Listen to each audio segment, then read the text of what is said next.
Assalamualaikum warahmatullahi wabarakatuh. Perkenalkan, nama saya Mutia Agam Wijaya dan juga ada dua rekan saya, yaitu Siti Nuraini dan Najika Humi Salama, yaitu serta berkontribusi dalam pembuatan materi ini. Pada kesempatan kali ini, saya akan menjelaskan mengenai konsep dasar statistika. Langsung saja, saya mulai materi saya yang pertama mengenai pengertian statistika. Statistika adalah bagian dari matematika yang secara khusus membicarakan cara-cara pengumpulan, analisis, dan penafsiran data. Dengan kata lain, istilah statistika di sini digunakan untuk menunjukkan tubuh pengetahuan atau body of knowledge tentang cara-cara penarikan sampel atau pengumpulan data, serta analisis dan penafsiran data. Jadi, dapat disimpulkan, pengertian statistika adalah suatu ilmu pengetahuan yang berhubungan dengan cara-cara pengumpulan, penyajian, pengolahan, analisis, dan penafsiran data. Materi selanjutnya adalah asal-usul statistika. Jadi pada awalnya, statistika berkaitan dengan fakta dan angka yang dikumpulkan oleh pemerintah untuk berbagai tujuan. Sensus berkala adalah contoh kegiatan ini. Kata statistika diturunkan dari kata Inggris state atau pemerintah. Sering dikatakan bahwa statistika semacam ini merinci sifatnya.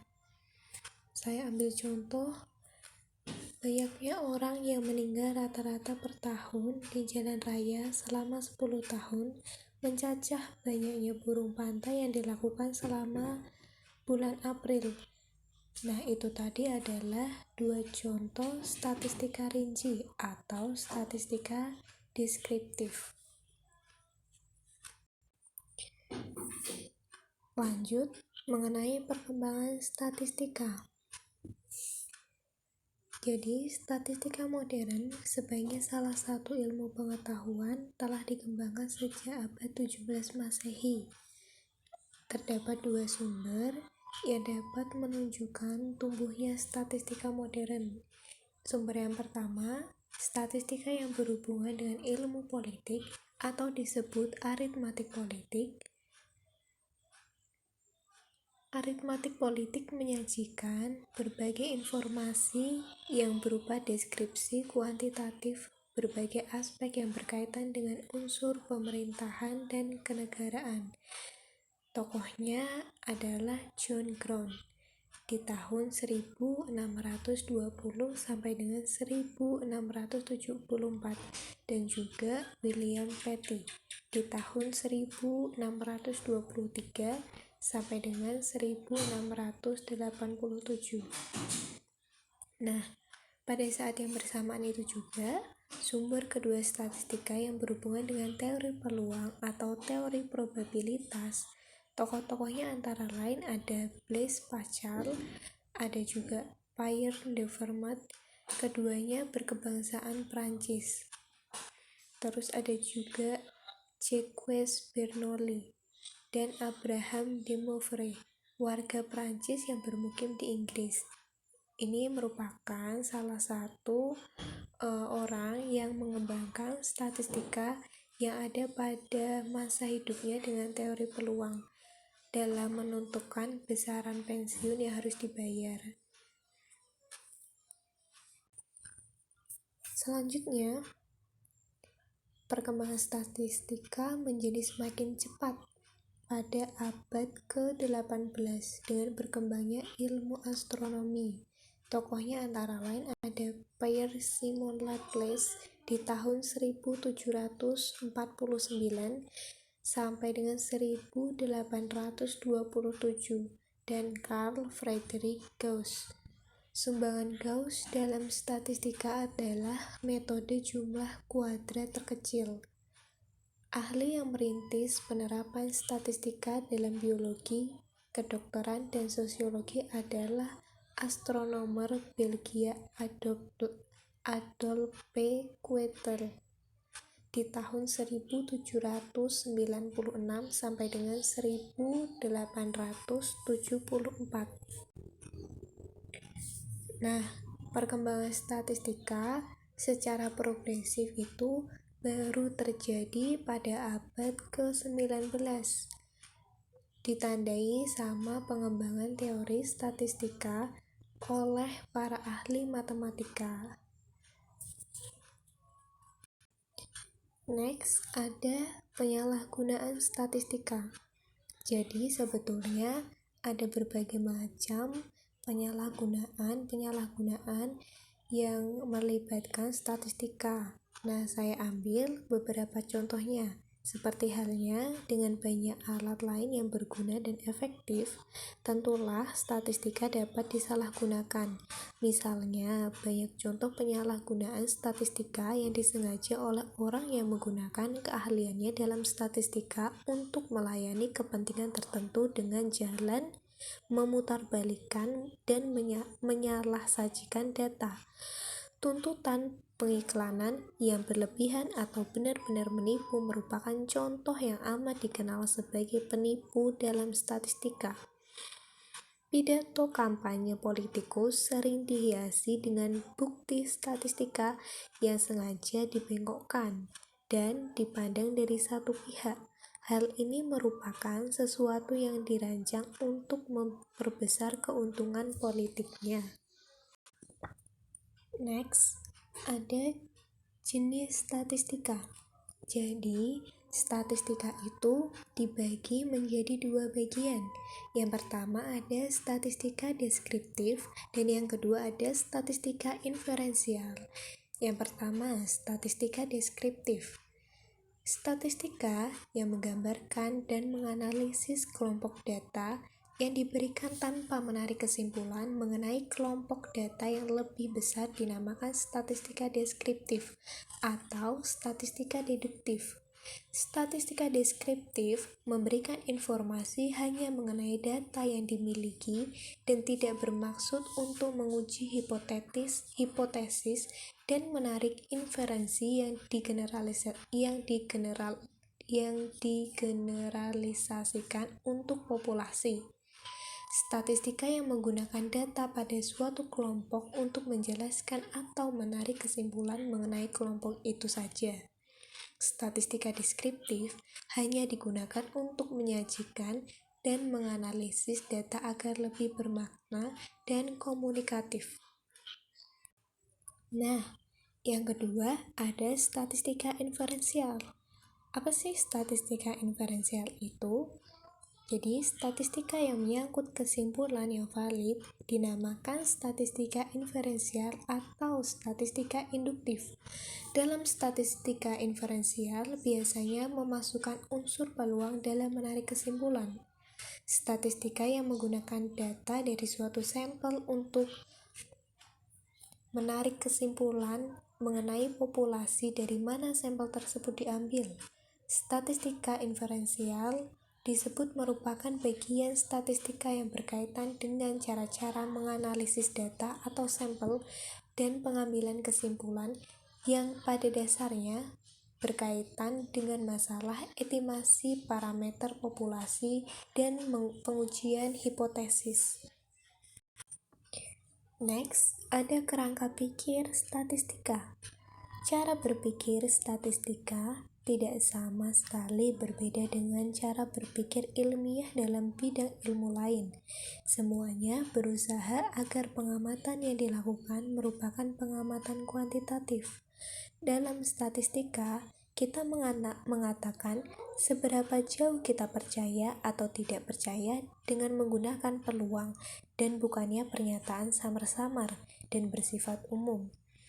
Sebagai contoh, pernyataan bahwa suatu individu spesies A lebih besar daripada individu spesies B atau bahwa wanita lebih sering menderita penyakit X daripada lelaki adalah jenis pernyataan yang banyak dilakukan oleh biologiwan dan ahli kedokteran. Pernyataan demikian dapat dan harus diungkapkan dengan lebih tepat secara kuantitatif.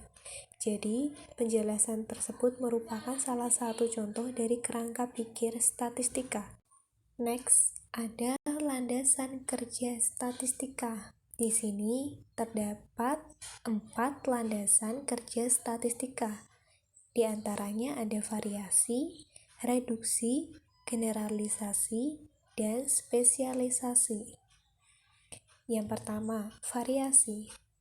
Variasi statistika bekerja dengan keadaan yang berubah-ubah atau bervariasi. Misalnya, keadaan penduduk, keuangan, GNP, kematian, kelahiran, dan pertumbuhan biji kacang hijau. Yang kedua, ada reduksi. Statistika dapat bekerja secara reduksi.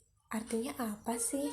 Artinya, tidak seluruh informasi yang harus diolah, tidak seluruh subjek atau anggota populasi harus teliti, melainkan cukup dengan sampel-sampel yang mewakili saja. Tentu saja, sampel itu harus representatif.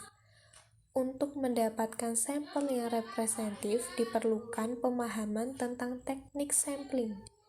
Yang ketiga, ada generalisasi. Statistika induktif atau inferensial bekerja untuk menarik kesimpulan umum atau generalisasi yang berlaku untuk anggota-anggota populasi berdasarkan sampel-sampel yang representatif.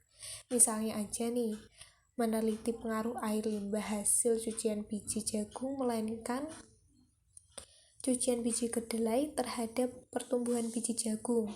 Nah, maka nggak mungkin meneliti semua biji jagung, melainkan sampelnya aja, yaitu 80 biji yang digunakan. Terus, yang keempat, ada spesialisasi. Statistika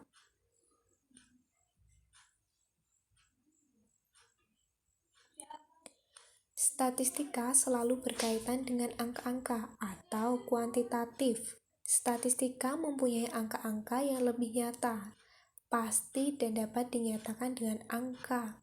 Istilah-istilah seperti ini pada umumnya seperti kira-kira, sekitar, kurang lebih, kebanyakan, biasanya sedikit, banyak, lumayan, cukup, sedang-sedang saja, hampir tidak pernah dikenal dalam analisis statistika.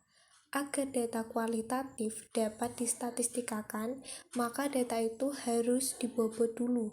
Sebagai contohnya, sangat setuju sama dengan 5, setuju sama dengan 4, ragu-ragu sama dengan 3, tidak setuju sama dengan 2, sangat tidak setuju sama dengan 1.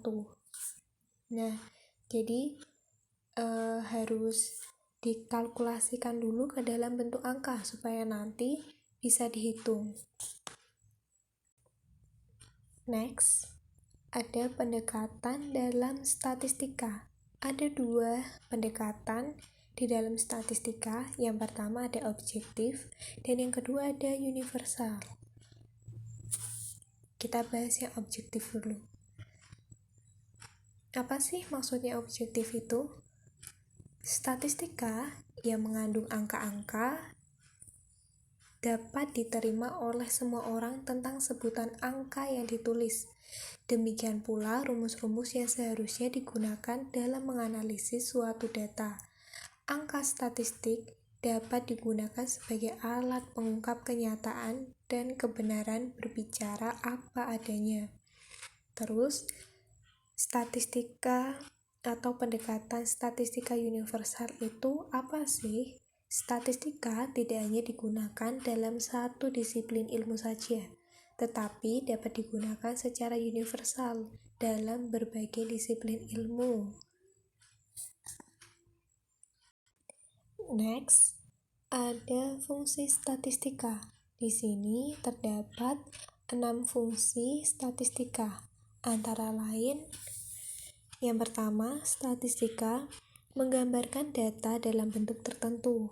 Yang kedua, statistika dapat menyederhanakan data yang kompleks menjadi data yang mudah dimengerti. Yang ketiga, statistika merupakan teknik untuk membuat perbandingan. Yang keempat, statistika dapat memperluas pengalaman individu. Yang kelima, statistika dapat mengukur besaran dalam suatu gejala. Dan yang terakhir, statistika dapat menentukan hubungan antar variabel. Next, ini adalah materi yang terakhir mengenai statistika dalam kehidupan sehari-hari. Metode atau prinsip statistika sering digunakan dalam kehidupan sehari-hari. Contohnya, seorang ibu yang sedang memasak sup di dapur, jika diamati prosesnya, setelah semua bahan masuk ke panci, maka untuk mengetahui rasa sup yang dimasaknya, biasanya dilakukan pencicipan. Pada waktu akan mencicipi, biasanya sup diaduk terlebih dahulu, dan setelah itu diambilnya sesendok kuah atau yang lainnya dari panci. Dari hasil pencicipan tersebut dapat diketahui rasa sup yang dimasaknya sudah sesuai dengan selera, atau kurang garam, atau kurang merica, ataupun kekurangan bumbu yang lainnya. Tahap berikutnya adalah melakukan tindakan sesuai dengan informasi rasa sup yang diperolehnya, atau perlu menambah sesuatu atau dirasa sudah cukup.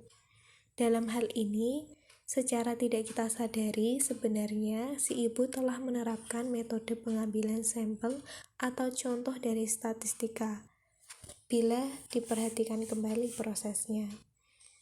Oke teman-teman, kiranya cukup sekian materi yang saya dapat jelaskan. Kurang lebihnya saya mohon maaf mungkin atas penyampaian yang kurang jelas ataupun lain-lain.